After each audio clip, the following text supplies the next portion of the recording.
acara selanjutnya yang merupakan sesi inti, yaitu penyampaian materi dari kedua narasumber kita pada hari ini. Namun sebelum memulai sesi, saya ingin menyapa terlebih dahulu nih narasumber yang sudah hadir dalam ruangan Zoom.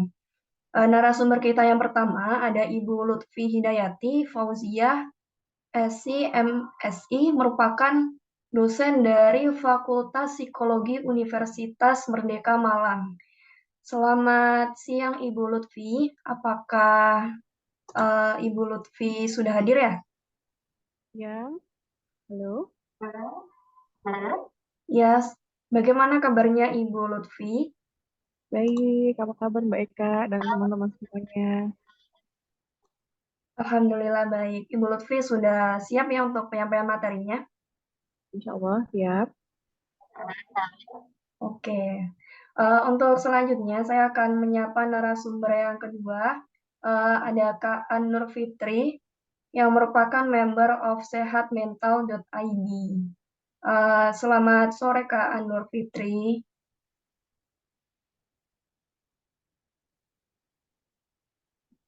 Apakah Kak An-Nur Fitri sudah bergabung bersama kami? Um, Baik, mungkin masih terkendala jaringan ya. Oke, baiklah.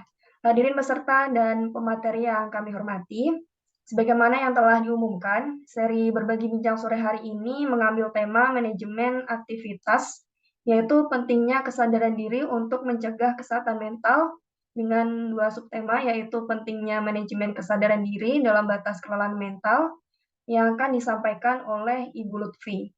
Lalu subtema yang kedua adalah upaya menjaga kesehatan mental dengan praktik manajemen aktivitas diri yang akan disampaikan oleh Kak Fitri. Oke, untuk mempersingkat waktu, mungkin langsung saya persilakan kepada narasumber kita yang pertama, ada Ibu Lutfi. Saya persilakan kepada Ibu Lutfi untuk langsung menyampaikan materinya. Monggo.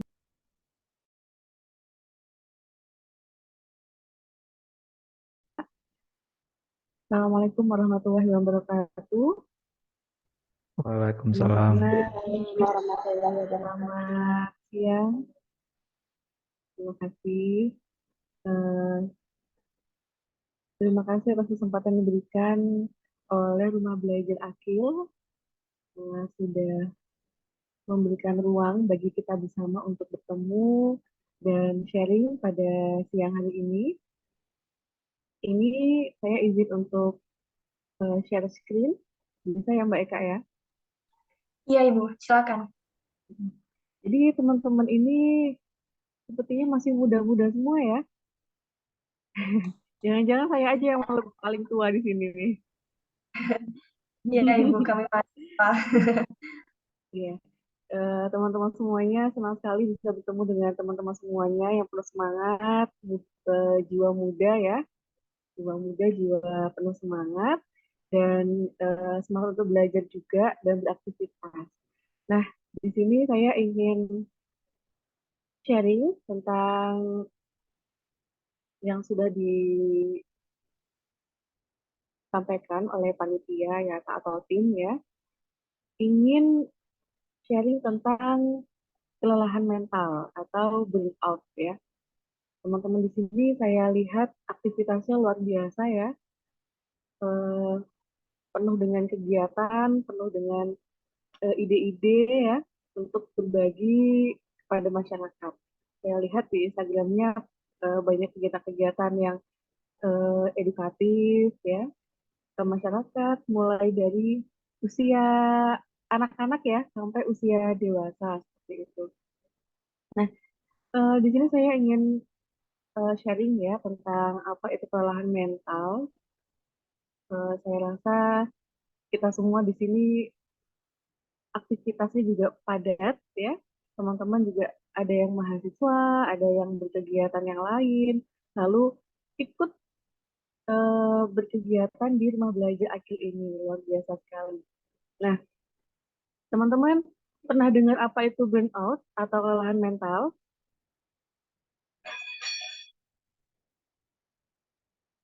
Atau ada yang sudah merasakan kayak jenuh dengan kegiatan saat ini, jenuh dengan proses yang sedang dilakukan, ada nggak yang merasa seperti itu? Ada Kak. Hah? Mas siapa ini namanya? Iman. Mas Iman. Mas Iman, kegiatannya apa aja kalau boleh tahu, Mas, dalam waktu-waktu dekat ini, selain di sini ya? Eh, Jenuh aja sih Kak, soalnya tiap hari harus ke kantor. Oh, kerja juga, Mas Iman. Magang. Oh, magang. Hmm. Nah, Mas Iman ini lokasinya di mana domisilinya, Mas? Domisili Nias Kak. Di Nias. Oke. Mm-mm. Jauh sekali ya. Dari Malang maksudnya. Iya. Nah, itu tadi Mas Iman mengalami kejenuhan aktivitas ya, yang beberapa minggu ini dilakukan gitu, Mas Iman ya. Nah, kalau boleh tahu apa yang dirasakan Mas? Mungkin ada pusing atau sulit tidur atau bagaimana? Eh, Pusing sih Kak, biasanya habis eh, balik dari kantor. Oke. Jadi Mas Iman ini kerja juga, lalu berkegiatan di rumah belajar Akil ini juga. Enggak, magangnya di RBA Kak. Orang Hmm, bergerak. baik. Ya, biasanya ngapain Mas Iman kalau misalnya lagi jenuh, lagi pusing itu biasanya ngapain? Ngopi atau bagaimana? Biasanya kalau bikin kopi sih Kak, iya, tapi itu pagi doang. Kalau misalnya jenuh itu refreshing dikit Kak. Kalau misalnya ada jam istirahat, main game. Oke, berarti ada solusi lah ya untuk sedikit mengurangi kejenuhan gitu Mas Iman ya. Terima kasih Mas Iman. Siap Kak. Oke. Nah, eh, burnout atau kelelahan mental itu memang bisa berdampak pada psikis dan fisik ya teman-teman semuanya. Jadi kelelahan mental ini adalah stres yang berlebihan. Ya. Stres ini berbeda dengan stres yang normal atau stres biasanya ya. Kalau stres yang normal itu kita capek ya, kita jenuh. Bisa jadi Mas Iman ini juga bisa stres biasa, normal, atau bisa kelelahan mental gitu ya. Kita lihat nanti bagaimana polanya. Nah, kalau yang stres normal itu kita mengalami sebuah tekanan ya, lalu, aduh aku capek, aku kok anu ya, eh, butuh istirahat, butuh tidur. Ketika sudah tidur selesai, sudah selesai hilang stresnya atau berkurang gitu ya. Tapi jika yang burnout ini itu stresnya berulang-ulang dalam jangka waktu yang panjang, yang lama. Terus dengan tekanan, tidak ada solusi, dikasih tekanan lagi, dikasih tekanan lagi, kita terus tidak ada solusi, sehingga eh, tidak ada rasa, kayak hilang rasa gitu ya teman-teman. Jadi kalau misalnya stres itu kan kita, aku capek nih, kita mengeluh gitu ya, aku capek nih, aku ingin healing nih, jadi ada ekspresi gitu ya, atau ekspresi kita tuh sedih, nggak mood gitu. Tapi kalau misalnya burnout atau kelelahan mental ini yang berkepanjangan ya, kita itu kayak hilang rasa teman-teman, berkebalikan dengan stres yang normal tadi itu. Jadi ayo kita jalan-jalan, flat aja gitu. Atau ketika ada teman-teman yang bergembira, harusnya kita juga bergembira, kita nggak jadi gembira, kita nggak tahu lah, nggak ada rasa lah istilahnya kayak gitu ya. Eh, Harusnya bersedih tapi kita flat aja, nggak ada rasanya gitu ya, hilang hilang rasa gitu. Jadi ekspresi emosi itu sudah kayak pudar gitu teman-teman. Nah ini yang perlu kita waspadai ya. Nah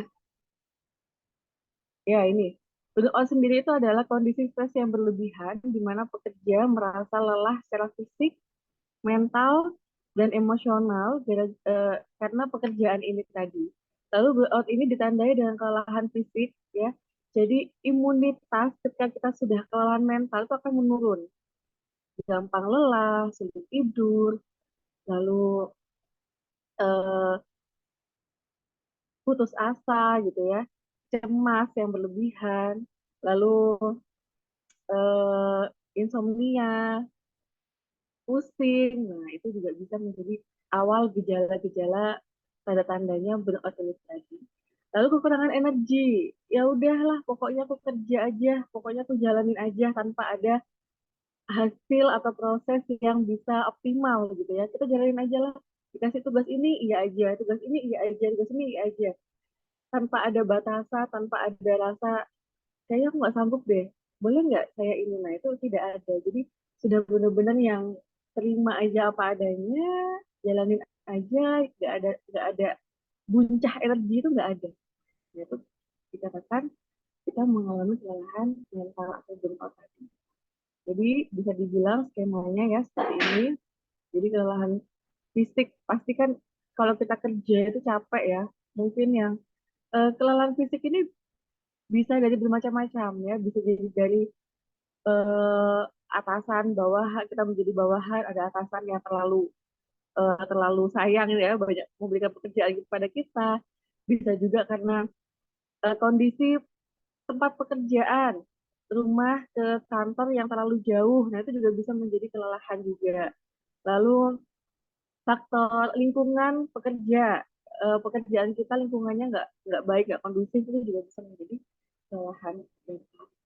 Lalu eh, pertama ya fisik pasti kita merasa capek ya, namanya lelah itu kan capek butuh istirahat, tapi kita paksa untuk terus bekerja tanpa ada jeda. Nah, itu bisa efek ke fisik. Lalu emosional, kita uring-uringan ya, merasa di awal mungkin kayak tidak ada energi, marah-marah sendiri dan sebagainya, lama-lama jadi tidak berdaya. Ya sudah, kita lakukan aja apapun itu, walaupun hasilnya seperti apapun kita lakukan gitu. Jadi lalu jadi stres yang banyak gitu ya, dan kelelahan, dan akhirnya kita tidak berdaya atau perasaan tuh tidak penting lah, ya udahlah, aku harus bekerja apapun itu aku laksanakan walaupun tubuhku seperti ini, capek, lelah, pusing dan sebagainya, tetap bekerja, kita paksa. Nah, itu lama-lama menjadi berbahaya untuk diri kita sendiri. Bagaimana sih kita bisa melihat diri kita atau orang lain mengalami kelelahan mental ya? Yang bisa kita lihat itu biasanya orang itu sulit untuk mengambil keputusan, sulit untuk fokus, manut, apa ya, ikut aja gitu ya, terserah nih, terserah apa kata atasan, terserah kata pemimpin, terserah kata ketua gitu ya, kita tidak ada kontribusi, kita sudah tidak ada ide, udah nggak ada inovasi. Nah, itu bisa jadi kalian atau orang lain itu mengalami kelelahan. Nah, tadi yang kedua menurunnya konsentrasi ya, nggak fokus, semua dikerjakan dan hasilnya nggak maksimal. Nah, itu buat apa, sama aja tidak ada kontribusi atau tidak ada sesuatu yang maksimal untuk eh, didapatkan gitu. Lalu yang ketiga jadinya psikosomatis. Nah, ini teman-teman ya. Eh, Dulu saya pernah bekerja di perusahaan, saya menjadi HRD di sana. Saya itu agak sensitif ya dengan kata-kata atau ketika karyawan tuh izin kepada kami HRD, izin sakit 3 hari atau enggak kena tipes gitu. Itu kita langsung curiga. Ada apa ini? Jangan-jangan kelelahan mental atau terlalu banyak pressure atau tekanan dari atasan gitu. Kalau penyakitnya tuh virus, ketika dia kena virus atau alergi itu bisa jadi atau karena faktor lain. Tapi kalau sudah kena sakit, kok lama nggak masuk? Iya, aku kena tipes. Nah, itu kita langsung bertanya lebih dalam. Kenapa? Kamu sedang melakukan apa kemarin? Oh ya, aku 3 bulan ini full targetku gini ya. Wah, ini kayaknya dia ada kelelahan mental nih, harus dievaluasi gitu. Karena kalau misalnya kita nggak evaluasi akan berimbas ke banyak hal ya. Misal dia sakit selama seminggu, nah kan terbengkalai, siapa yang menggantikan? Bagaimana? Apakah yang menggantikan itu juga sanggup eh, sesuai dengan profesinya atau kemampuannya? Kan kita nggak tahu. Kita harus bisa evaluasi itu juga ya. Nah, lalu eh, pusing ya, bekerja itu dikit-dikit pusing, dikit-dikit pusing. Ya, itu kita tanyakan dengan diri kita sendiri, kok aku pusing ya? Apakah aku ini sudah overload? Kayaknya nggak sanggup, udah nggak cukup, udah nggak kuat. Nah, itu kita bisa melihat dari situ. Lalu menurunnya produktivitas, nggak ada ide, nggak ada inovasi, nggak ada sesuatu yang bisa diberikan ya, motivasinya menurun. Nah itu berdampak buruk ya bagi organisasi, bagi perusahaan, bagi komunitas dan lain sebagainya. Jadi self awareness itu beberapa penelitian yang saya baca memang memberikan signifikan atau berkorelasi dengan penurunan burnout ya. Bagaimana kita menyadari sesuatu yang datang ke kita ya, sehingga kita bisa memberikan reaksi yang sesuai. Tanpa adanya kesadaran diri atau self awareness, kita bisa salah memahami sumber daya yang ada dalam diri kita, dan dengan kesadaran diri kita memiliki kemampuan untuk mengetahui kapan harus berhenti. Dan self awareness ini adalah perhatian terhadap diri sendiri, kesiapan untuk mengenali diri sendiri terhadap apa yang kita lakukan, dan pemahaman tentang lingkungan yang ada di sekitar kita. Ya, jadi self awareness ini peduli dengan diri kita sendiri dan lingkungan. Jangan sampai uh, terlalu fokus sama lingkungan, tapi kita nggak peduli dengan diri kita sendiri, itu malah salah ya. Jadi inside out. Kita dulu dibereskan, kita dulu dipahamkan, kita dulu dinyamankan, baru kita bisa berbagi lebih optimal kepada yang lain, lingkungan. Itu prinsip saya juga yang saya lakukan, karena saya juga dosen ya, bekerja di luar. Jadi saya selalu berusaha untuk manage dengan baik di dalam rumah dulu. Anak saya, suami saya, makannya bagaimana, nanti makan apa, dan sebagainya itu saya bereskan dulu. Lalu baru kita mengurusin dunia luar kita. Jadi kita nggak terdistract dengan gangguan tiba-tiba telepon, ini makan apa nanti? Nah itu kan juga mengganggu ya. Sehingga saya selalu berprinsip inside out. Jadi kita nyamankan dalam diri kita nyamankan diri saya juga, jadi kita bisa berbagi atau produktif dengan lebih optimal. Lalu 3 aspek dalam self awareness, yaitu ada mengendalikan diri, pengakuan diri, dan kepercayaan diri. Nah, bagaimana sih self awareness ini bisa mempengaruhi burnout ya, bisa menanggulangi atau menurunkan kelelahan mental ini sendiri?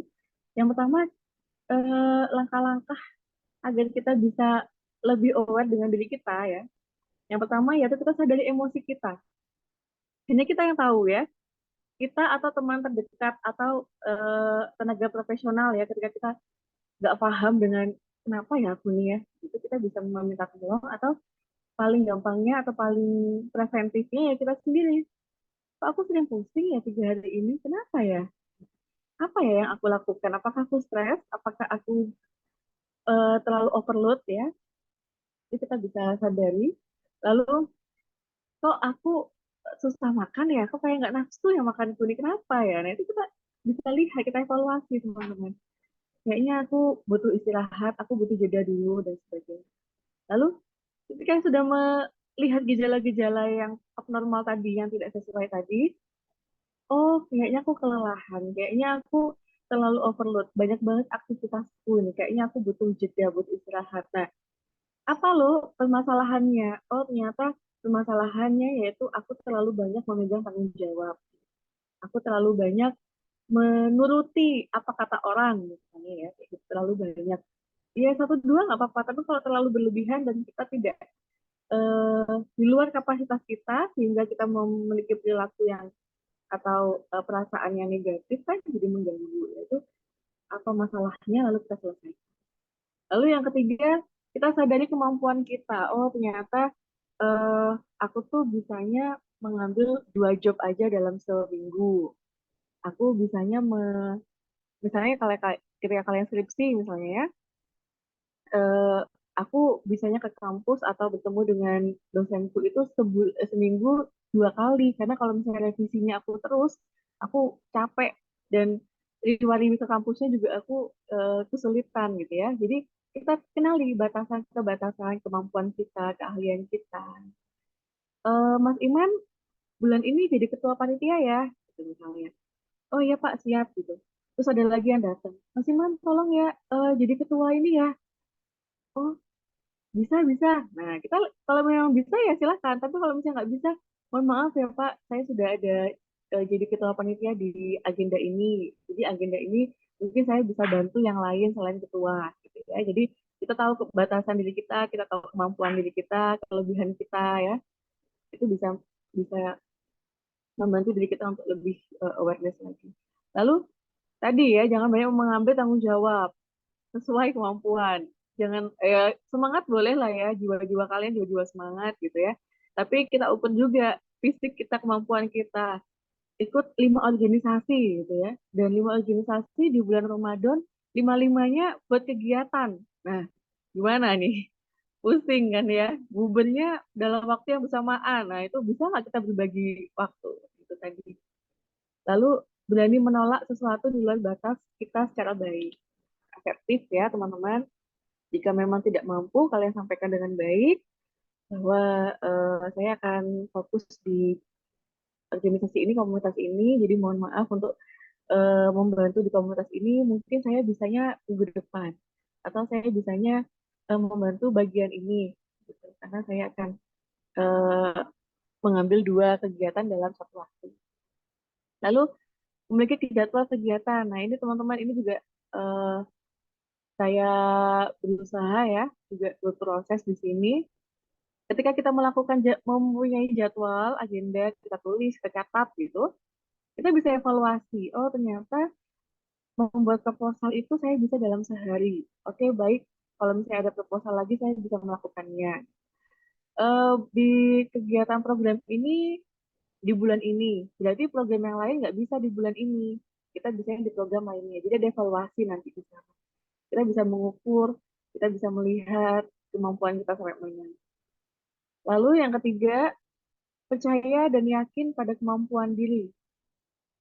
Nah, ketika kita sudah mengevaluasi segala macamnya ya, oh ternyata kemampuanku tuh di sini. Aku akan lebih maksimal di bidang ini karena ini yang aku mampu gitu ya.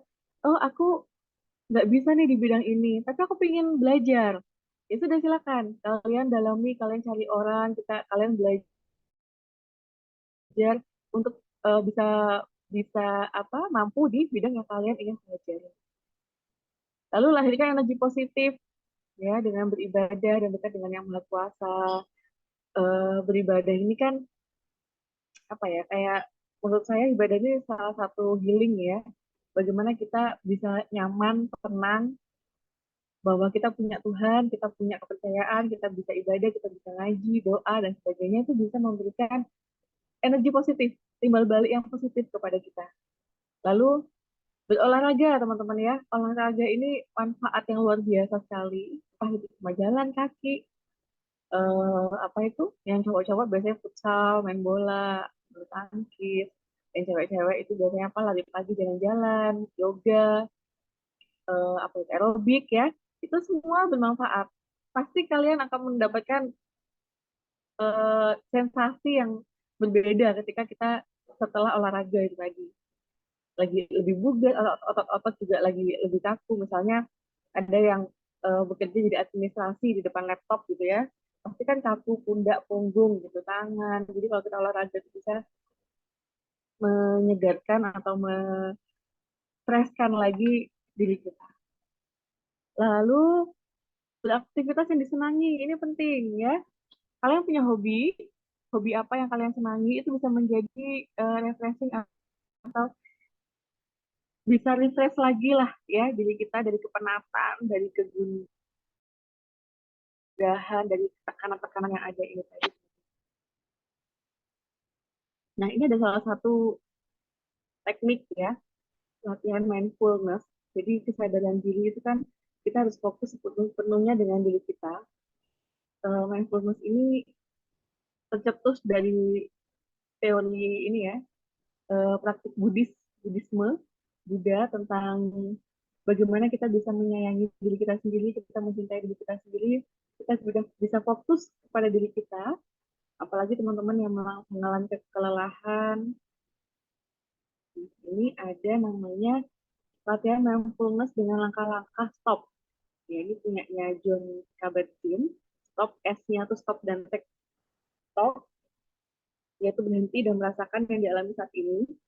Jeda dulu, misalnya kalian di rumah ya, di kamar gitu, baik, Aku jeda dari semua hal. Aku mau take dulu, mau istirahat dulu. Kalian tenangkan diri kalian, duduk dengan tegap gitu. Lalu tarik nafas, ambil nafas. Ini biasa saya lakukan 3 sampai 5 kali. Tarik nafas ya, dengan full, dengan mindful, dengan penuh dengan kesadaran gitu ya. Tarik nafas, keluarkan, tarik nafas lagi, keluarkan gitu. Boleh dicoba ya, sama-sama kita coba posisi yang nyaman, kita benar-benar tidak memikirkan apapun ya, benar-benar relax dulu, lalu kita tarik nafas, hembuskan, tarik nafas lagi, hembuskan, tarik nafas lagi, hembuskan.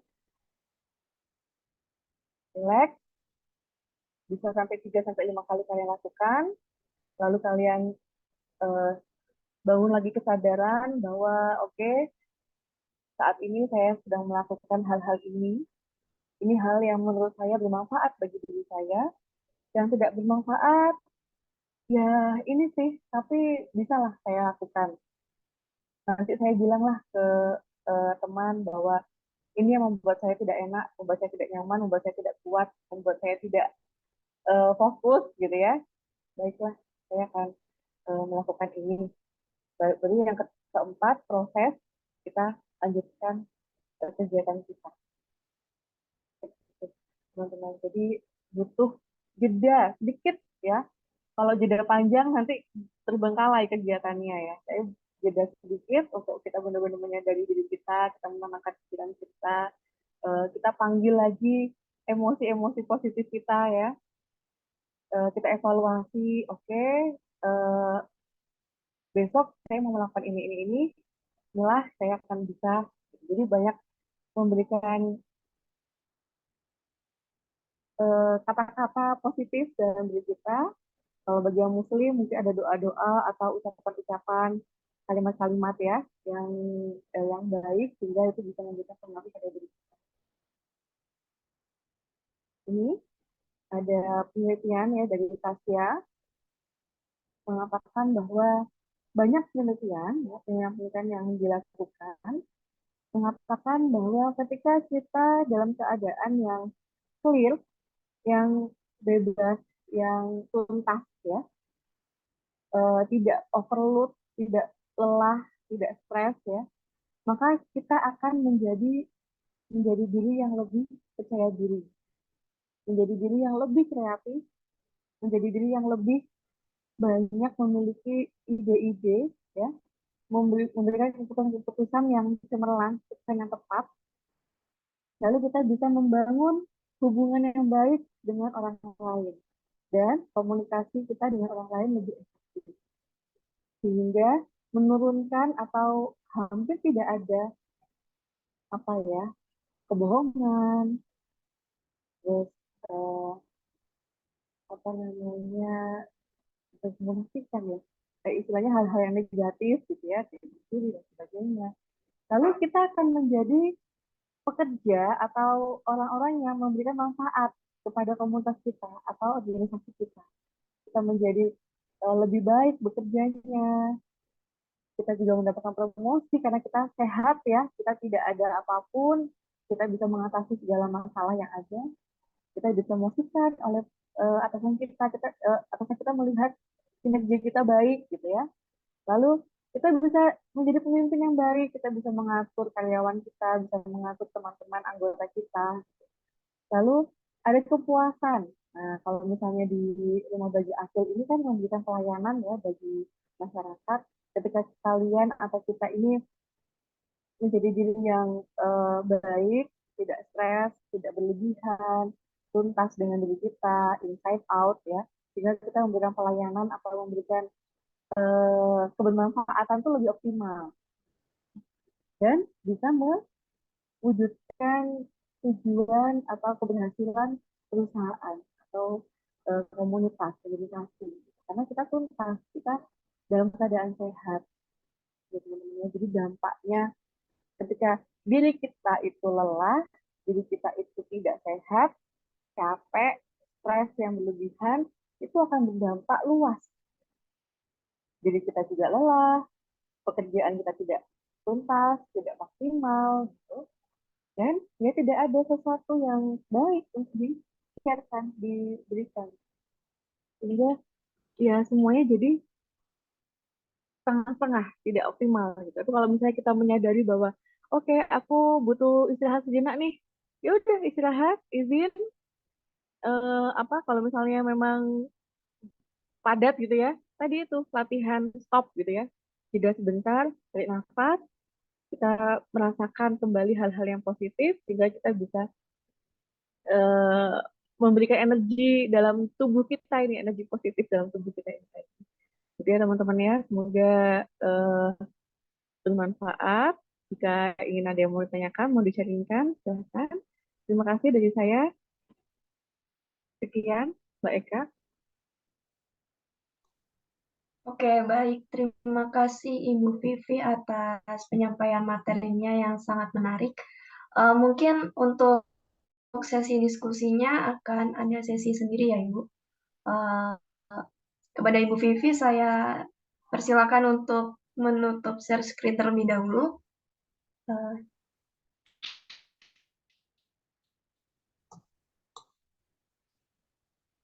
Oke, untuk selanjutnya kita akan langsung mendengarkan penyampaian materi oleh narasumber yang kedua. Kepada Kak Fitri, apakah sudah berada di ruangan Zoom? Halo, sudah. Suaraku terdengar? Baik, ya terdengar dengan jelas Kak. Kak Fitri, apakah sudah siap untuk menyampaikan materinya? Sudah. Oke, terima kasih. Baik, untuk Kak Fitri, mungkin langsung saya persilakan untuk menyampaikan materinya. Silakan Kak.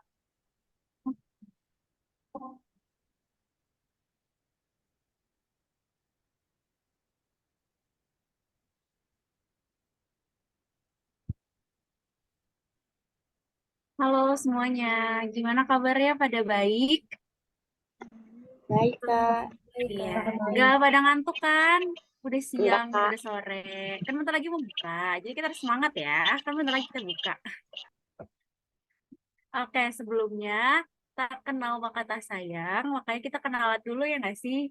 Halo semuanya, kenalin nama aku Anur Fitri.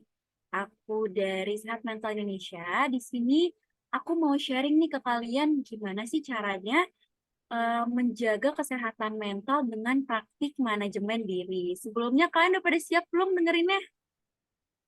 Udah, Kak. Mana kalau misalkan siap, jempolnya Siap. mana? Pergi dong. Mantap. Oke, boleh di next.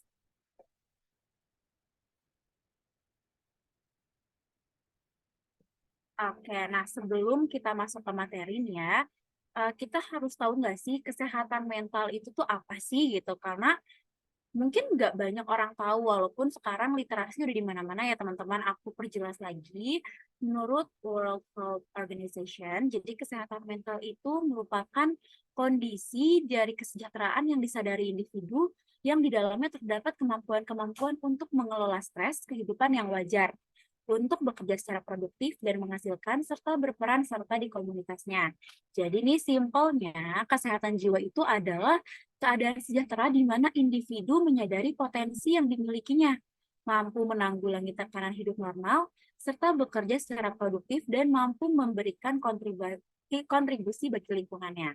Dengan demikian, kesehatan jiwa itu mencakup aspek-aspek seperti fisik, psikologis, dan juga sosial. Next.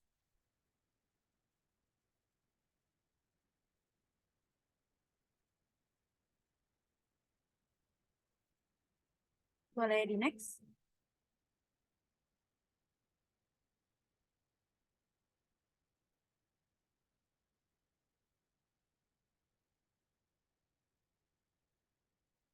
Gimana ya teman-teman? Udah pada kebayang belum sih kesehatan mental itu tuh apa? Eh, kebayang sih Kak.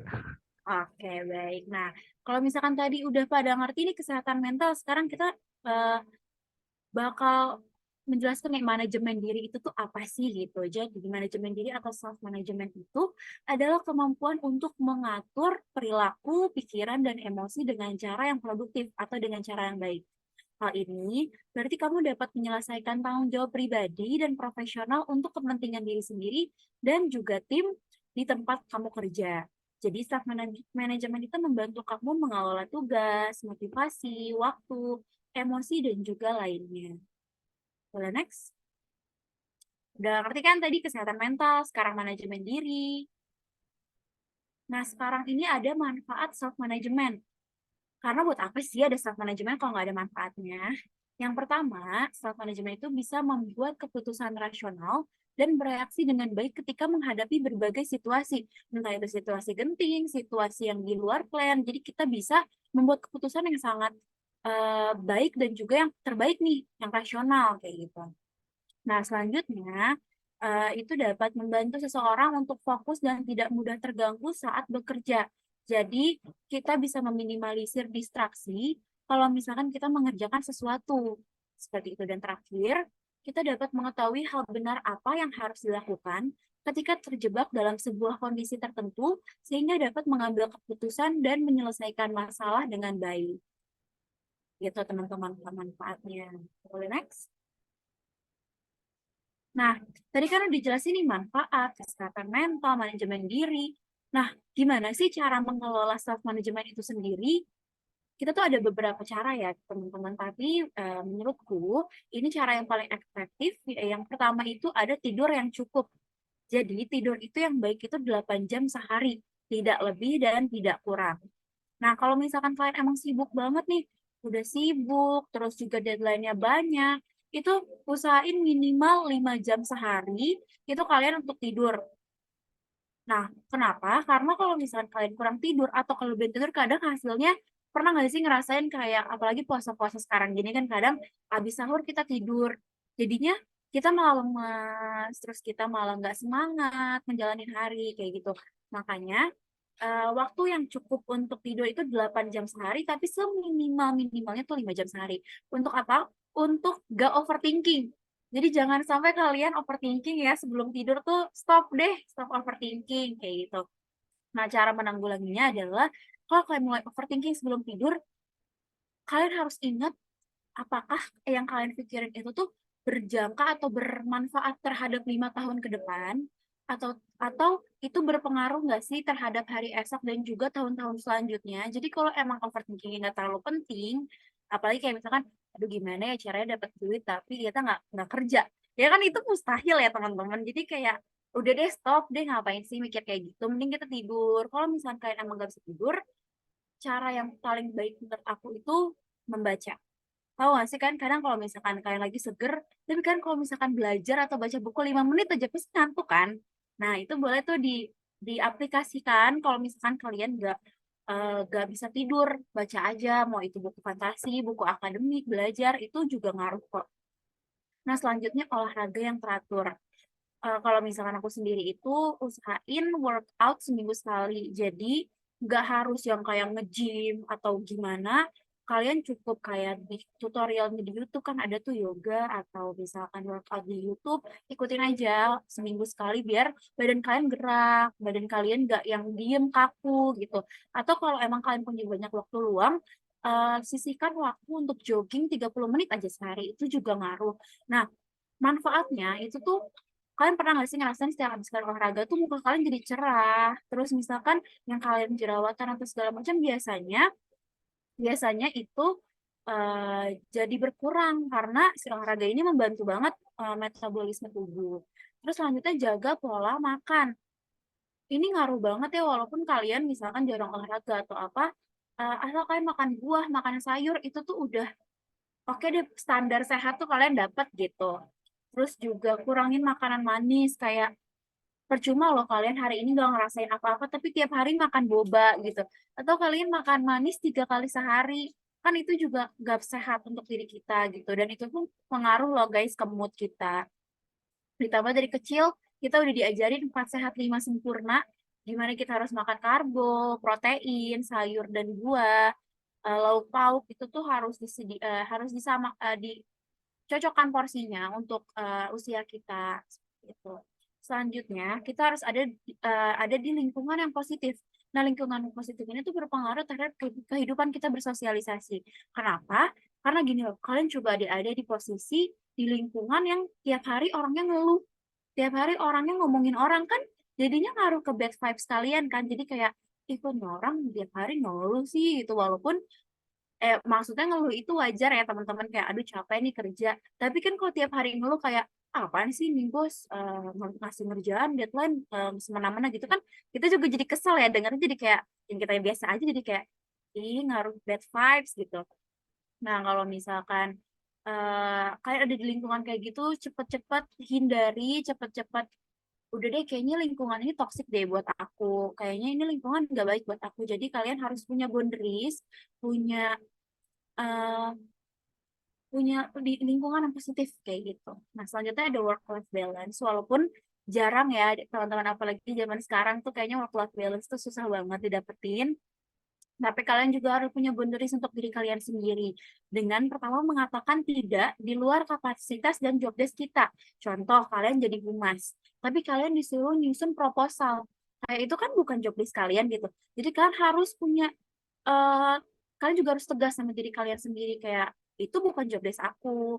Jadi berani mengatakan tidak deh buat hal-hal yang itu bukan tanggung jawab kalian seperti itu. Dan saat pulang, waktunya pulang tuh waktunya istirahat kayak gitu. Jadi boleh nih kalau misalkan kalian emang lagi capek banget, kita pengen ya ketawa-ketawa, pengen sama teman-teman, tapi ya nggak tiap hari juga. Maksudnya di saat kalian pengen istirahat ya istirahat, walaupun mungkin teman-teman kalian juga bikin kalian ketawa-ketawa kayak gitu kan.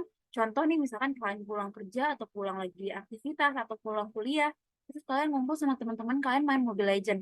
Kan waktunya sayang ya, waktunya untuk istirahat, kalian tidur, untuk belajar itu kan jadi terbagi seperti itu. Dan terakhir itu mengelola stres kalian. Jadi caranya itu kalian juga harus tahu kelebihan dan kekurangan kalian. Coba deh kalau misalkan ditanya teman-teman, kekurangan kalian apa sih? Pasti banyak banget. Kalian pasti bisa nyebutin dengan lancar kekurangan kalian tuh apa aja. Tapi pernah nggak sih kalian kalau ditanya kelebihan kamu apa? Pasti orang-orang pada bingung kayak, apa ya kelebihan aku ya gitu. Jadi kalian juga harus tahu nih kelebihan sama kekurangan kalian, karena itu tuh bisa tahu, kalian jadi bisa lebih mengenal diri kalian sendiri. Kalian tahu kelebihan kalian bisa di-upgrade lagi. Coba kalau misalkan kalian bisa public speaking, terus didiemin aja nih. Padahal kalian bisa loh jadi orang-orang sukses ke depannya, tapi malah kalian diemin. Atau kekurangan kalian bisa kalian jadiin introspeksi ke depannya, jadi kalian jadi manusia yang lebih baik lagi. Nah, terus juga kalian bisa mengambil tindakan solutif ketika di bawah tekanan. Contoh, misalkan kan dimarahin bos, gak mungkin dong kalian marahin bos kalian kayak, kamu kenapa gini-gini? Gak mungkin dong kalian juga marah juga. Jadi tindakan solutifnya apa nih? Mungkin kalian jadi coba deh kalian minggir dulu atau ke tempat sepi dulu, luapin dulu emosinya. Jadi nggak meluap-luap, nggak apa ya, manajemen diri sendirinya juga dikontrol lagi. Boleh, next. Nah, tadi tuh cara-cara mengelolanya nih. Mengelola gimana sih manajemen diri supaya nggak kelelahan. Yang terakhir, kita juga butuh ngeset standar kita sendiri. Kayak gimana sih caranya supaya kita bisa memanage aktivitas kita supaya kita nggak terlalu kelelahan. Pertama, itu kalian buat maaf ini belum. Tadi next lagi. Nah, pertama kalian harus buat target yang realistis. Maksudnya adalah jangan bikin target yang waktu itu inget gak sih pernah viral video Wirda Mansur yang dia pengen ngasilin 5M seminggu atau menghafal 20 juz seminggu kayak gitu. Ya kalau kalian mampu itu nggak apa-apa banget. Cuman kalau misalkan kalian ya udahlah yang biasa-biasa aja, itu tuh yang realistis aja. Yang pertama tuh yang harus kalian lakukan adalah pertama membuat harapan. Ya boleh kalian misalkan pengen 5M seminggu. Ya kalau misalkan kalian pengusaha yang oke banget, yang kayak relasinya oke banget ya bisa, itu bisa. Tapi kalau misalkan ternyata kayaknya nggak bisa deh, ya realistis aja gitu. Misalkan ya dengan hal kecil kayak 10.000, nabung 10.000 sehari juga nggak apa-apa kok, itu juga udah bagus gitu. Nah, juga kalian bikin to-do list kegiatan sehari-hari. Nah, biasanya pernah nggak sih kalian kayak misalkan lagi main HP, oh iya aku ingat nih hari ini ada tugas ini gitu. Terus tiba-tiba kan lagi mandi, oh iya aku ingat nih hari ini aku mau ngerjain ini gitu. Nah kan daripada cuma dipikirin doang di otak kalian malah jadi kayak benang kusut kan. Mending kalian bikin to-do list, kalian nulis di HP atau di kertas, apa aja sih yang harus aku lakuin hari ini, apa aja sih schedule aku seminggu ke depan, biar kalian lebih termanage, biar kalian nggak yang berantakan kayak gitu. Dan terakhir itu fokus ke hal kecil yang dapat kita lakukan. Kayak tadi, dibandingkan kalian kayak, oh aku pokoknya harus hidup sehat, harus ini segala macam. Toh Kak, kalau misalkan kalian sibuk, cukup minum 2 liter air sehari juga itu udah oke banget kok. Jadi hal-hal kecil, fokus aja ke hal kecil yang bisa kalian lakukan saat itu gitu. Nah, selanjutnya ada me time. Nah, kalian kalau misalkan nggak tahu me time itu, dulu aku jujur semua orang kayak bilang, coba deh kamu me time. Tapi aku nggak tahu caranya gimana. Nah, caranya adalah kalian harus tahu gimana sih caranya kalian bisa nge-charge diri kalian sendiri. Gimana sih kalian bisa dapat energi kalian lagi. Tiap orang kan beda-beda. Ada dia nge-charge dari olahraga, atau dia harus shopping, harus masak, atau harus baca, harus nonton film, atau kalau misalkan ekstrovert banget kayak dulu aku baru tahu ternyata aku nge-charge energi aku adalah dengan ketemu orang, ketemu teman-teman, aku ngobrol sama teman-teman aku. Jadi kan ketawa-ketawa, jadi kita happy kayak gitu. Nah, itu cara aku nge-charge karena kalau misalkan aku cuma diem doang di rumah, aku di kamar nggak ngapa-ngapain itu malah bikin aku lemas, malah bikin aku jadi nggak semangat. Nah, jadi kalian harus tahu nih mid time kalian tuh kayak gimana sih gitu. Nah, selanjutnya itu tetapkan prioritas. Nah, jadi kalian juga harus kalian juga harus nge-set prioritas kalian sesuai dengan rutinitas dan prioritas itu harus mendukung proses kerja atau interaksi dengan orang sekitar. Nah, aku suka ngebagi prioritas aku. Yang pertama itu dia penting dan mendesak. Yang kedua itu penting dan tidak mendesak. Yang ketiga itu harus dilakukan tapi tidak mendesak, dan yang terakhir tidak harus dilakukan dan tidak mendesak. Yang pertama contohnya penting dan mendesak. Aduh, hari ini ada meeting nih sama klien gitu. Misalkan hari ini jam 10, sekarang jam 10. Ada meeting nih sama klien jam 2 siang. Ya kan itu penting ya dan juga mendesak. Jadi kan harus nge-set prioritas. Oh ya, oke, aku sekarang meeting sama klien. Nah, yang kedua, penting dan tidak mendesak. Nah, misalkan kalian ada deadline ya, deadline jam 5. Nah, sementara kan jam 10 itu kan penting, tapi juga tidak terlalu mendesak dibandingkan yang tadi meeting sama klien. Berarti kalian kalau itu di prioritas nomor 2. Nah, yang selanjutnya itu harus dilakukan tapi tidak mendesak. Contohnya, kalian ada tugas nih, tapi tugasnya 5 hari ke depan deadline-nya. Nah, berarti kan itu harus dilakukan, tapi tidak mendesak. Jadi itu ditaruh di prioritas nomor 3. Jadi setelah melakukan prioritas-prioritas sebelumnya. Dan yang terakhir itu tidak harus dilakukan dan tidak mendesak. Contohnya, kalian shopping atau check out di Shopee. Itu kan nggak terlalu penting ya teman-teman. Kayak itu bisa loh dilakuinnya beberapa hari kemudian. Jadi itu ditaruh itu di prioritas akhir, kayak gitu. Tapi jangan lupa, prioritas kita adalah tetap diri sendiri. Jadi jangan sampai kita ngelakuin pekerjaan, kita ngelakuin aktivitas, tapi kita lupa sama diri kita sendiri. Kita lupa dan bikin diri kita capek kayak gitu. Dan yang terakhir itu kita juga harus meluangkan waktu untuk orang-orang tersayang karena kita juga makhluk sosial dan tetap membutuhkan kasih sayang ya teman-teman. Boleh nih kayak misalkan teman-teman dapetinnya sama ayang gitu. Walaupun kalau misalkan temennya ada ayang, boleh sama keluarga, atau kalau misalkan keluarganya juga pada sibuk, boleh sama teman-teman. Ya pokoknya kalian juga makhluk sosial, kalian butuh orang lain untuk hidup, kalian juga butuh orang lain untuk berinteraksi, dan juga kita juga se, se apa ya, setua-tuanya kita lah, kita juga butuh kasih sayang. Jadi carilah kasih orang sekitar kita seperti itu. Boleh next? Nah, mungkin segitu aja dari aku tentang manajemen aktivitas diri supaya kalian nggak kelelahan, dan gimana sih cara kalian nge-manage diri kalian sendiri supaya kalian nggak keteteran kayak gitu. Nah, sebelumnya aku serahkan lagi ke moderator. Nah, kalau misalkan kalian pengen ada pertanyaan-pertanyaan di luar ini atau gimana, kalian boleh follow aku di Instagram Amir Fitri, atau kalian boleh cek di Sehat Mental Indonesia. Di situ suka banyak nge-share tips-tips tentang kesehatan mental. Dan juga kalau misalkan kalian pengen berselancar di LinkedIn, boleh boleh di search aja Anur. Terima kasih dari aku gitu aja. Terima kasih teman-teman udah ngedengerin. Baik, terima kasih Kak Fitri atas pemaparan materinya yang sangat insightful ya, dan tentunya semakin menambah wawasan kita semuanya. Cuma sebelum lanjut ke sesi diskusi, kita akan ada sesi foto bersama terlebih dahulu. Kepada dokumentator yang bertugas, Kamila, saya persilakan.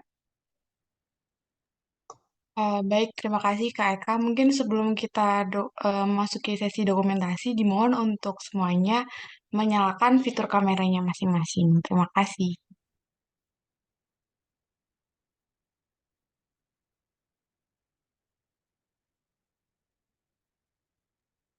Oke, sesi dokumentasi akan dimulai dalam 3 detik ke depan. 1, 2, 3. Sekali lagi boleh menggunakan gaya, silakan. 1, 2, 3. Terima kasih. Terima kasih Kak Eka. Baik, terima kasih Kamila. Selanjutnya adalah sesi diskusi. Kepada peserta yang ingin bertanya dapat menyebutkan identitasnya terlebih dahulu. Untuk selanjutnya mengajukan pertanyaan secara singkat dan padat. Kepada teman-teman yang ingin bertanya, silakan untuk raise hand terlebih dahulu atau boleh mengirimkan pertanyaannya lewat kolom komentar. Kepada teman-teman, saya persilakan.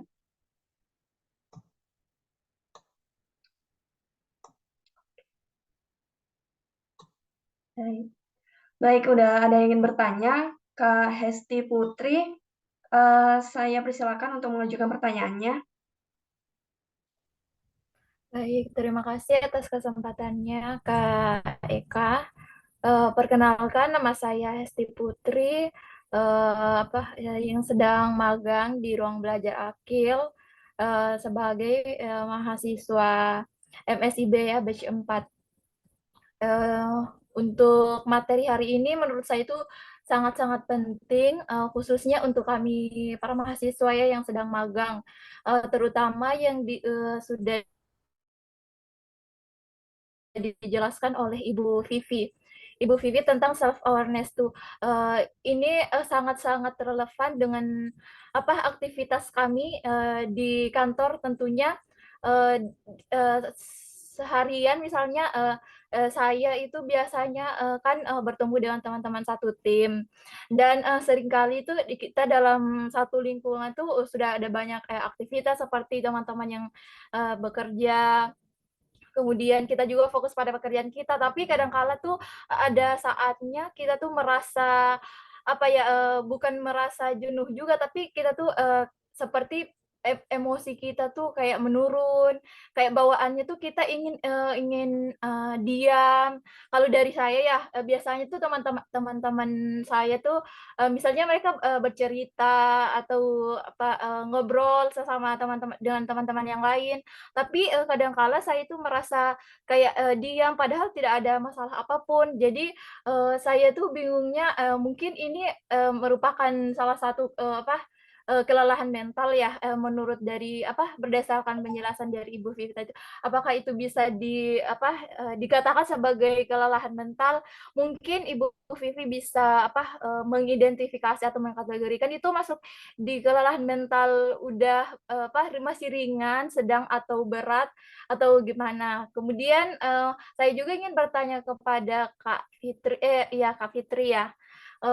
Kan tadi sempat disinggung terkait kadang-kala seseorang itu biasa sukanya rame, ada juga yang suka diam. Terus bagaimana dengan yang seseorang yang memiliki kepribadian tuh kayak suka sendiri tapi suka juga rame-rame gitu, kayak introvert dan ekstrovert juga. Dan bagaimana sih manajemen dirinya yang baik supaya enaknya juga tuh di kita kita ngerasanya nyaman, dan kita juga tidak lupa untuk bersosialisasi dengan lingkungan sekitar kita. Jadi bagaimana sih kita menyikapinya, dan kadangkala kita merasa tidak enakan dengan orang lain ketika kita mengatakan tidak atas permintaan orang lain. Jadi kita tuh di satu sisi tuh kita ingin menjaga kesehatan mental kita, tapi di sisi lain juga kita harus menjaga perasaan orang lain atau kesehatan mental orang lain. Jadi gimana sih kita memposisikannya agar kita tuh sama-sama memiliki kesehatan mental ya, untuk kita dan juga untuk orang lain. Itu sih. Terima kasih. Saya kembalikan kepada Kak Eka. Baik, terima kasih Kak Hesti pertanyaannya dan juga kayak sekaligus curhat ya Kak Hesti ya. Oke, mungkin selanjutnya saya serahkan langsung kepada Ibu Vivi yang pertama untuk menjawab pertanyaan dari Kak Hesti. Silakan Ibu Vivi. Ya, baik, terima kasih Mbak Esti atas pertanyaannya. Ya, Mbak Esti sepertinya sudah masuk ke tahapan evaluasi ya, mengenali dirinya, apakah saya dalam keadaan tidak baik-baik saja atau dalam keadaan baik gitu ya. Nah, untuk melihat tinggi rendah sedang itu butuh pendekatan ya. Kalau misalnya kita ngomongin masalah ukuran gitu ya. Tapi saya rasa untuk preventif ya, kita kenali aja dulu. Aku sedang aku sedang lelah gitu. Kenali aja dulu. Entah itu nanti jatuhnya pada ini kronis ya, ini sudah kritis banget atau bagaimana, itu sambil berjalan, sambil evaluasi gitu ya. Cuma menurut saya untuk simpelnya atau preventifnya itu tadi, jika sudah merasa bahwa capek, aku lagi nggak mau ngomong nih, capek banget, ya diomongkan saja, disampaikan aja ke temannya gitu ya. Saya yakin temannya pasti akan peduli lah ya. Oke, baik gitu ya. Tidak memaksakan diri bahwa kita capek tapi harus ngomong gitu ya. Mungkin menanggapi seadanya. Dan maksud saya di sini saya ingin menyampaikan bahwa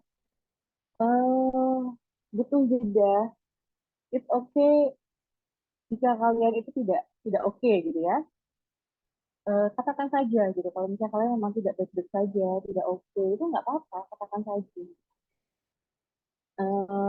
Dulu ketika saya seperti kalian pun, saya juga merasakan ambisius ya, kayak menggebu-gebu sangat gitu ya, apapun dijabanin gitu ya.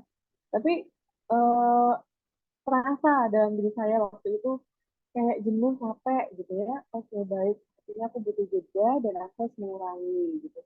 Itu nggak ada salahnya, ya jangan takut dan jangan merasa nanti aku gimana sama orang lain. Udah, itu tinggalin dulu aja, yang penting diri kalian sendiri. Jadi inside out, kalian harus benahi, sayangi, kasihi, peduli dengan diri kalian, sehingga kalian bisa lebih optimal lagi ketika hubungan dengan orang lain. Seperti itu.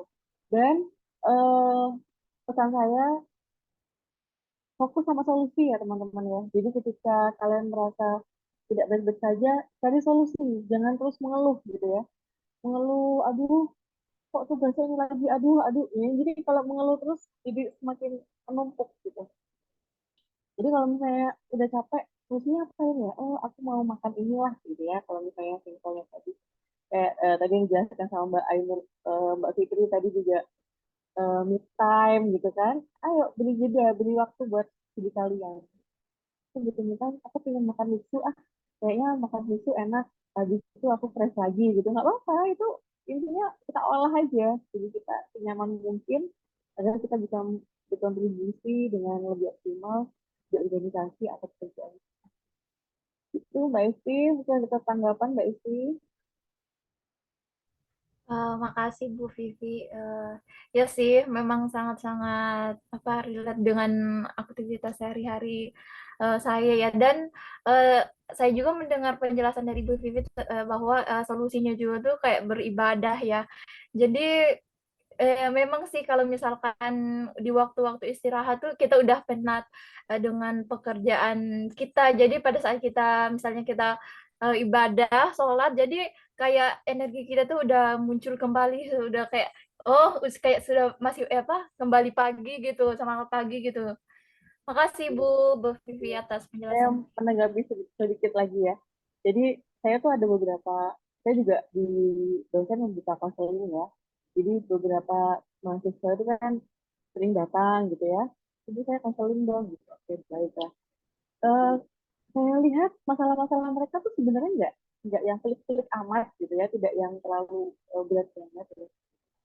Coba sih kamu ngaji gitu ya, kamu ngaji, kamu berdoa gitu. Dalam seminggu eh, istiqomahkan gitu ya, setiap pagi subuh atau setelah sholat maghrib gitu. Ketika dia balik, dia mengatakan, iya Bu, saya dapat energi, saya dapat sesuatu gitu ya. Jadi sesuatu yang konsisten kita lakukan kebaikan gitu ya, entah itu agama manapun kita melakukan kebaikan secara konsisten, secara istiqomah ya konsisten itu akan memberikan dampak yang baik, energi yang positif bagi diri kita. Jadi apa? Kalian pernah dengar nggak istilah law of attraction, hukum kekekalan energi ya. Jadi ketika kita memberikan energi positif, itu akan kembali ke kita lagi. Jadi, semua itu pasti bakal balik. Kalau misalnya kita berbuat baik, semua akan baik. Kalau kita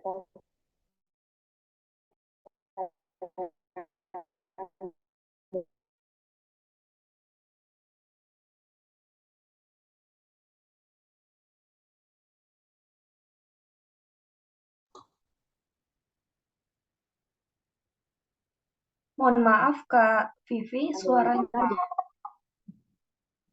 terputus koneksi. Sepertinya koneksinya sedang tidak baik.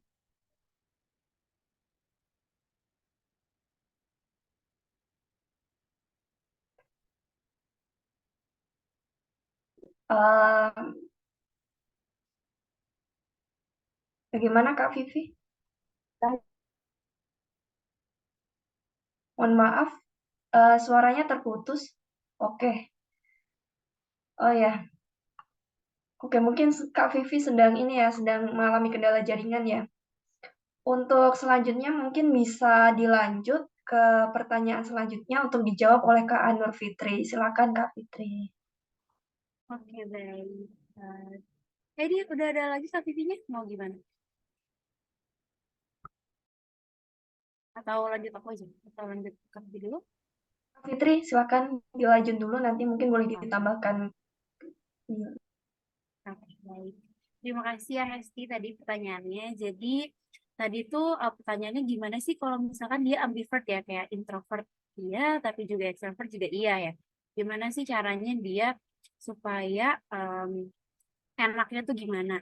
Nah, yang pertama juga tadi yang sebutin kayak Mbak Vivi, kita juga harus mengenali diri kita sendiri. Yang pertama, gimana sih gimana orang lain mau kenal kita, kita aja nggak tahu diri kita tuh kayak gimana gitu. Kita cari tahu nih, kita tuh sukanya kayak gimana sih? Contoh, kadang dia suka nih, tergantung mood di hari itu. Kalau misalkan aku ya, misalkan, eh, aku misalkan orang ini moodnya lagi pengen sama teman-teman. Nah, ya udah berarti dia me time-nya coba aja untuk ngobrol sama teman-teman. Tapi kalau misalkan emang ngecharge energinya kayak aduh kayaknya lagi capek banget deh, kayaknya enggak deh ketemu orang, sok aja kayak misalkan di kasur, di kamar, scroll TikTok, kan itu juga udah gitu. Nah, kadang aku juga kayak gitu walaupun misalkan nih pas kita cek MBTI, kadang kan ada tuh extrovert introvert. Nah, kadang walaupun aku extrovert di satu sisi tuh aku kayak capek ketemu orang karena tiap hari ketemu orang gitu. Nah, kita juga tetap harus nge-charge energi yang nggak harus terus ketemu orang, kayak misalkan ya udah aku pengen di kamar aja, pengennya main HP aja, scroll TikTok, nonton YouTube, nonton nonton Netflix kayak gitu. Jadi ya baik lagi ke diri kita sendiri. Kita juga harus kenalin kita tuh maunya kayak gimana sih kayak gitu. Nah, yang kedua itu gimana sih caranya people pleaser ya tadi. Oh, satu lagi tadi aku lanjutin. Kalau misalkan kalian masih bingung nih, kayak misal kalian bingung em, gimana ya caranya kalau misalkan aku cara nge-charge energi aku. Nah, biasanya aku kaitin sama love language. Contoh, misalkan kalian love language-nya physical touch atau kan yang physical touch, terus juga kayak word of affirmation, terus juga receiving a gift kayak gitu. Nah, contoh misalkan kalian suka nih dikasih kado. Nah, kalau misalkan kalian lagi lemah, lagi kayak aduh capek banget ya. Kayaknya kalau misalkan gue dikasih sesuatu, kayaknya gue bakal happy kayak gitu. Nah, cari love language-nya masing-masing dulu. Kalau misalkan aku capek, em, aku kan tipe orang yang dia apa sih namanya? Aku juga lupa yang ini yang kalau misalkan di tempat quality time. Nah, aku tuh tipe orangnya quality time. Jadi, nggak apa-apa, aku nggak ngobrol sama nih orang. Yang penting ada orang di samping aku. Jadi, ya udah, aku capek ketemu orang, tapi selama ada orang yang nemenin aku di sebelah aku, ya udah. Jadi aku main HP, dia juga diam. Jadi kita sama-sama nge-charge energi kayak gitu. Jadi kait-kaitin aja gimana energi kita. Nah, selanjutnya kalau misalkan kita orang yang nggak enakan atau people pleaser, tapi kita juga nggak mau nih nyakitin hati orang. Kita juga mau menjaga mental health orang. Nah, balik lagi tadi kata Mbak Vivi, bukannya beda ya egois sama eh, memprioritaskan diri sendiri. Nah, itu beda. Jadi kayak bukan berarti mentingin diri kita sendiri kayak kalau kita lagi hektik atau gimana ya kita egois enggak. Jadi kayak kita juga punya loh, kita juga harus nge-set boundaries kita kayak kalau misalkan kita lagi capek, jujur aja ke orang itu kayak, Kak atau Bu atau Pak, maaf saya lagi ada kerjaan, kayak gitu. Misalkan boleh, contoh nih, misalkan kalian lagi ngerjain proposal, tapi tiba-tiba dikasih deadline 1 jam lagi sama bos kalian gitu. Nah kalian tinggal bilang baik-baik kayak, maaf bos, saya lagi ngerjain kerjaan saya sekarang, boleh nggak saya tapi kalian juga sesuai kemampuan kalian ya. Misalkan kalian nggak mampu hari itu ya bilang aja saya kerjainnya besok. Atau kalau misalkan kalian mampu hari itu bilang aja kayak saya lagi ngerjain pekerjaan saya sekarang. Boleh nggak saya mengerjakan deadline-nya, mengerjakan pekerjaan yang baru ini setelah saya mengerjakan pekerjaan saya dan kalian ngeset jamnya. Contoh kalian selesai di jam 5, kayaknya bisa nih gue kerjain sampai jam 5. Kalian bilang aja kayak mungkin pekerjaannya akan saya kirim di jam 5 ya Pak atau Bu kayak gitu kan itu lebih enak. Jadi sebenarnya kuncinya adalah komunikasi sih dengan komunikasi yang baik, nggak yang marah-marah kayak nggak bisa dong gue kan juga ada kerjaan jadi kayak itu malah jadi nggak enak ya malah jadi walaupun emang bos kita misalkan ngasihnya kayak seenak jidat kayak ini ya deadline 1 jam lagi ya tapi kan kita bisa dengan bicara yang baik kayak dengan etika yang baik juga kayak maaf saya juga lagi ada kerjaan kayak gitu terus balik lagi ke tadi eh, ya itu sih prioritas diri sendiri karena nggak bisa loh kita mentingin orang lain mulu. Maksudnya kita juga jangan sampai kalian mentingin orang lain tapi diri kalian sendiri malah terbengkalai kayak gitu. Malah jadi kalian capek. Nah kalau udah kalian ngerasa kayak gitu, aduh ini enggak nih, ini udah toksik untuk diri aku sendiri. Jadi kan harus nge-stop itu. Kalian juga harus punya batasan. Terjawab Kak Hesti? Ya, Kak Fitri, makasih. Makasih banyak atas jawabannya. Sudah sangat-sangat membantu sih. Sama-sama. Oke, baik. Terima kasih Kak Fitri atas jawabannya. Mungkin saya beri kesempatan satu lagi kepada teman-teman yang ingin bertanya. Saya persilakan. Oke, ada yang tanya dari Kak Satrio Valentino. Dan juga ada lagi dari Kak Agil. Mungkin dari Kak Satrio, saya persilakan untuk menyampaikan pertanyaannya. Silakan, Kak. Ya, baik. Terima kasih untuk Kak Moderator yang sudah memberikan kesempatan saya bertanya. Perkenalkan, nama saya Muhammad Satrio Valentino. Saya mau bertanya tentang ini sih. Kita kan lagi, ya saya juga, dan ya saya rasa kayak kita semua, maksudnya kita masih dalam masa milenial ya. Maksudnya dalam masa kayak masa transisi yang dimana kita tuh masih bagaimana kita kayak mikirin gimana sih masa depan kita tuh. Kita masih menerka-nerka dan kita masih mempersiapkan tentang masa depan kita ya. Nah, cuma memang terkadang sometimes kita ya memikirkan kekhawatiran tersebut malah membuat kita menjadi quarter life crisis gitu. Malah menjadi kayak bumerang bagaimana kita kayak selalu khawatir, selalu kayak kita memikirkan yang memang kita harusnya kita masih belum tahu di masa depannya. kita kan aslinya memang kita kayak kadang sih memang kayak khawatir gitu. Ya kita khawatir. Nah, cuma memang gimana sih Kak caranya tuh ya bukan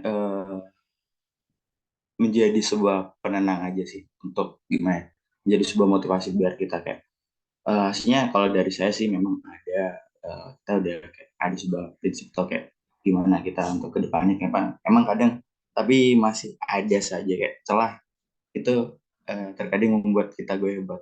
Ya kita udah tergoda sebuah cara nih gitu. Tapi kadang eh, ada celah dan kayak contoh kayak gundah dalam ya itu tadi menguatkan diri kita sendiri. Cukup, terima kasih. Baik, terima kasih Kak Satrio. Mungkin untuk yang pertama saya persilakan kepada Ibu Vivi terlebih dahulu ya untuk menjawab pertanyaannya. Silakan Ibu Vivi.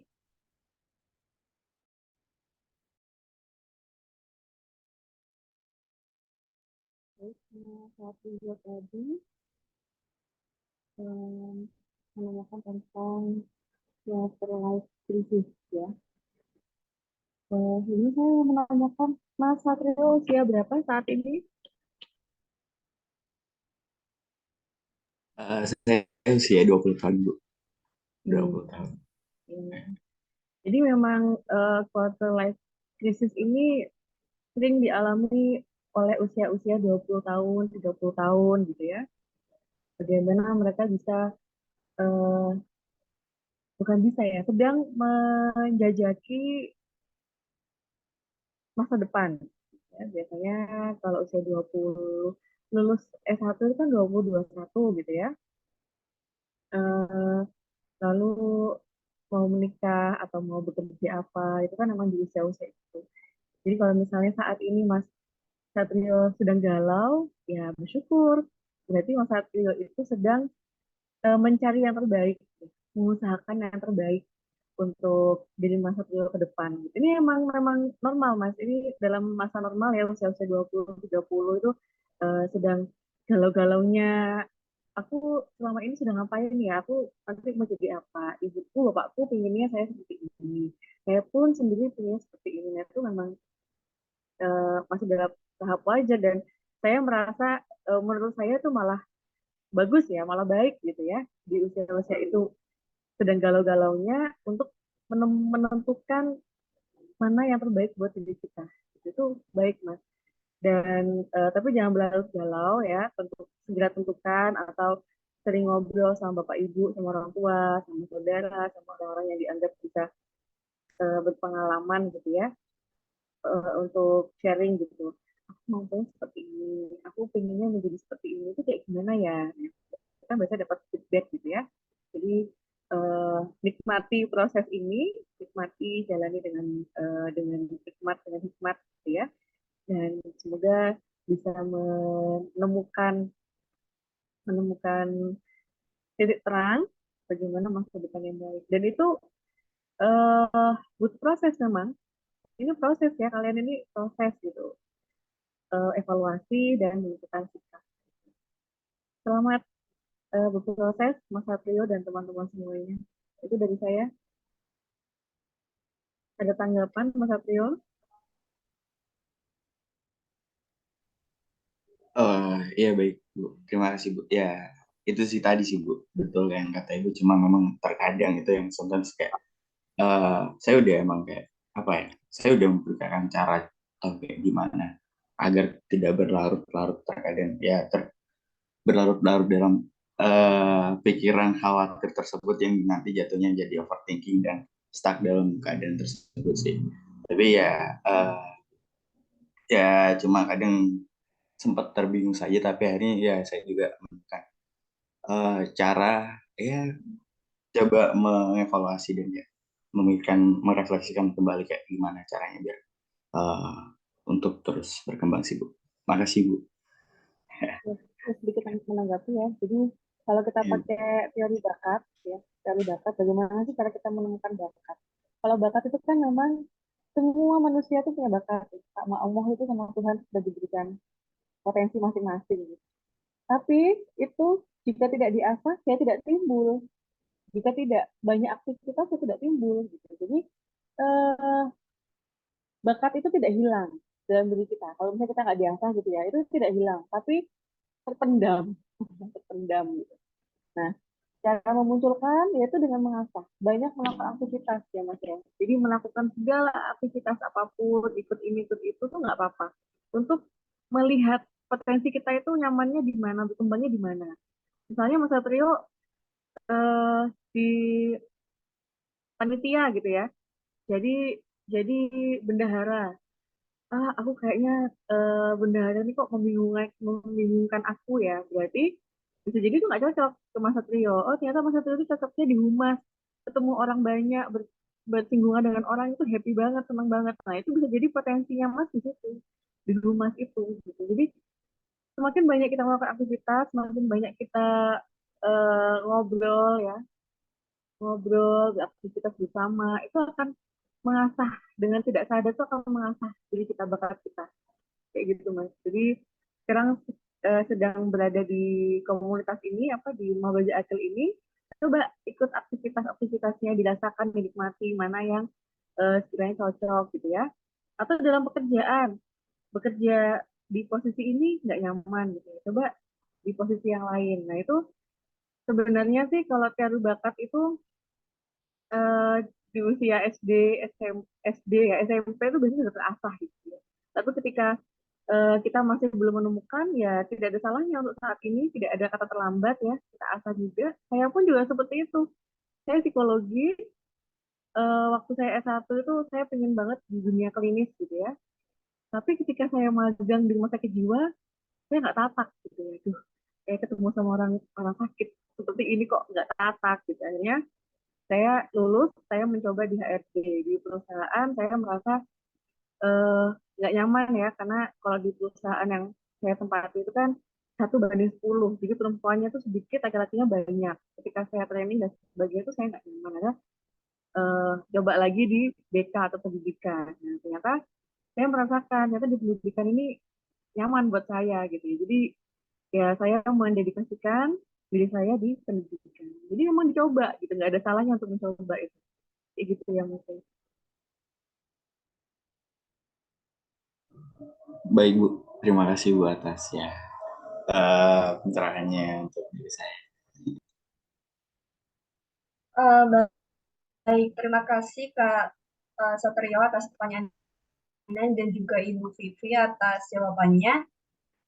Dengan terjawabnya pertanyaan dari Kak Satrio itu tadi menandai berakhirnya sesi diskusi kita pada sore hari ini.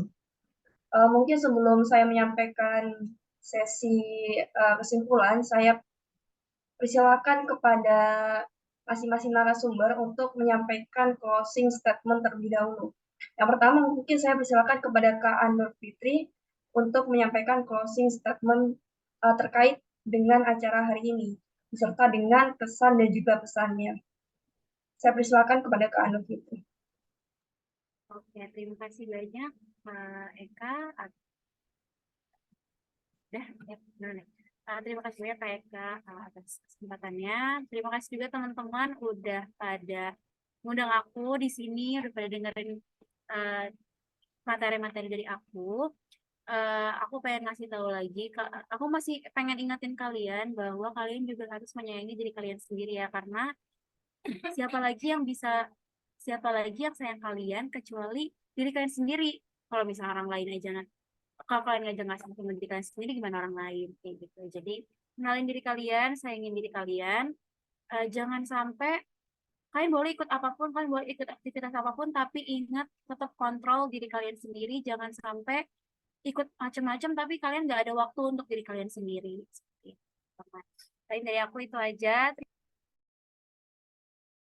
Terima kasih atas waktunya. Baik, terima kasih kembali ke Anda Fitri. Untuk selanjutnya, mungkin langsung saya persilakan kepada Ibu Vivi untuk menyampaikan closing statement beserta kesan dan pesannya. Silakan, Kak. Ya, terima kasih teman-teman semuanya yang sudah hadir di sini. Pesan saya yaitu kalian ini usia-usia yang penuh dengan energi ya, penuh dengan inovasi, penuh dengan ide-ide gitu ya. Dan ini wadah yang tepat untuk kalian berkontribusi ya. Dan sekali lagi tadi benar katanya Mbak Fitri, sayangi diri kalian. Jadi pengalaman saya selama bertahun-tahun ya sampai saat ini inside out itu sangat penting ya. Jadi bagaimana kita peduli dengan diri kita tahu batasannya, kita batasan kemampuan kita, kelebihan kita, bakat kita. Nah, sehingga itu bisa memberikan kontribusi yang baik kepada masyarakat, teman-teman. Jadi kalau kita paham diri kita, oh aku introvert, aku extrovert, aku bakatnya ini, aku bisanya ini, kita lebih terfokus untuk berbagi. Gitu. Dengan aktivitas yang sudah kalian lakukan ini, kalian akan terus mengasah diri kalian sehingga bisa memahami, oh ternyata saya di sini bakatnya, kemampuannya, sehingga kita lebih memberikan kontribusi yang banyak kepada masyarakat. Semangat ya teman-teman semuanya. Terima kasih komunitas rumah belajar Akil, terus semangat berbagi dan insya Allah baik ya untuk memberikan manfaat pada orang lain. Terima kasih.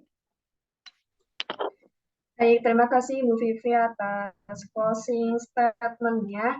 Mungkin bagi teman-teman yang masih ingin menyampaikan pertanyaannya, bisa menghubungi langsung Instagram dari Kak Vivi, yaitu @vivifauziyah23, dan juga Instagram dari Kak Fitri, yaitu @anurfitri, pakai Y ya.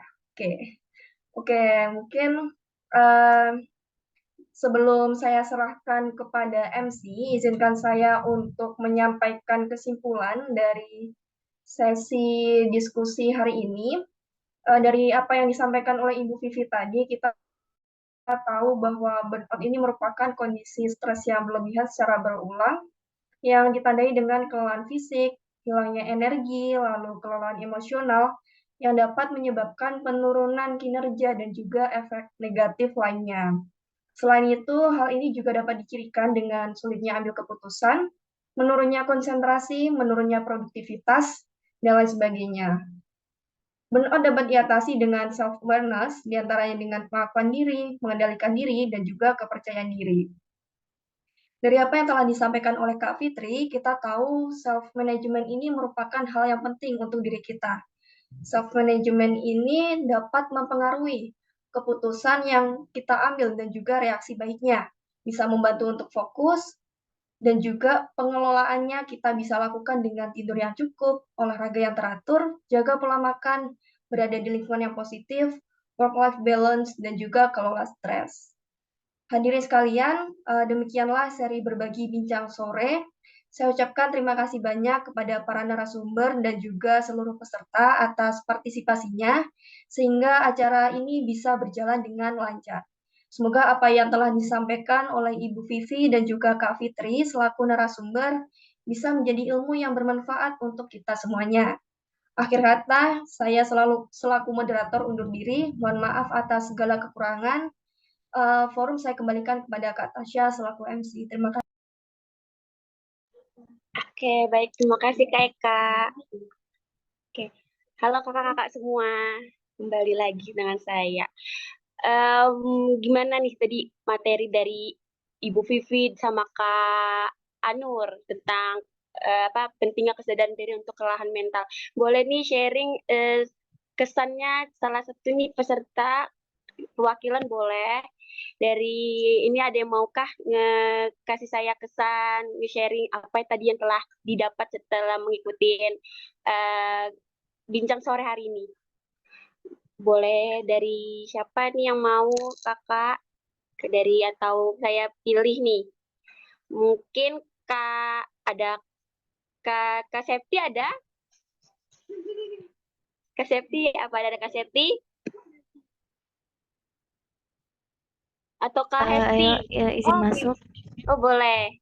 Gimana nih Kak tadi setelah mendengarkan dari materi Ibu Vivi sama Kak Anur? Apa yang didapat nih kesannya gitu? Silakan. Oke, izin menyampaikan terkait kesan pesan ya. Menurut saya materi hari ini tuh cukup sangat bermanfaat ya, apalagi relate dengan kita yang rata-rata mungkin peserta di sini itu remaja ya dan lagi masa-masanya stres, banyak tekanan dan lain-lain. Jadi kesan saya sangat bermanfaat dan juga mungkin bisa diterapkan ya untuk kehidupan kita sehari-hari gitu, Kak. Terima kasih. Oke, terima kasih. Semoga bermanfaat ya, Kak. Boleh nih lagi satu deh terakhir dari laki-laki. Tadi kan perempuan. Kak Rio,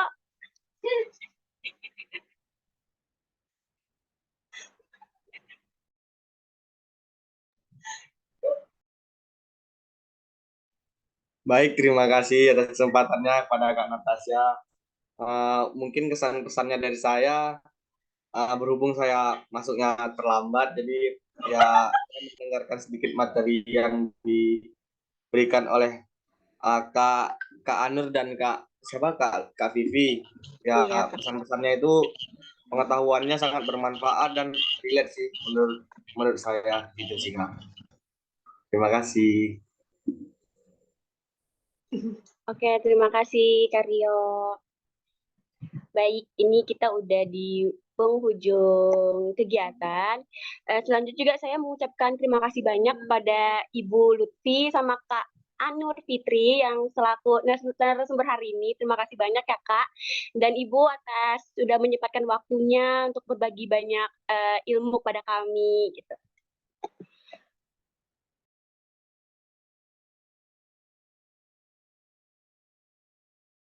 Juga saya terima kasih banyak pada teman-teman semua peserta yang sudah menyempatkan waktunya untuk mengikuti kegiatan bincang sore hari ini. Semoga ilmu yang kita dapat hari ini dapat memberi banyak manfaat buat kita semua, untuk teman-teman semua. Untuk menandai berakhirnya acara pada sore hari ini, alangkah baiknya kita berdoa. Berdoa sesuai dengan kepercayaan masing-masing, berdoa dipersilahkan.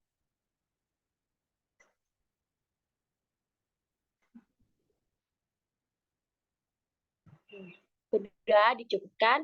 Terakhir dari saya selaku MC pada sore hari ini. Maaf.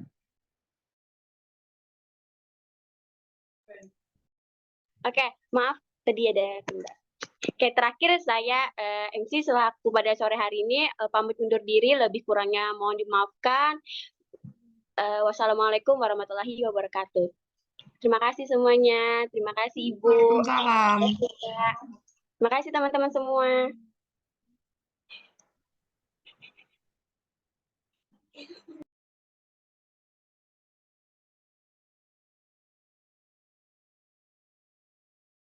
Bom, ada lagi.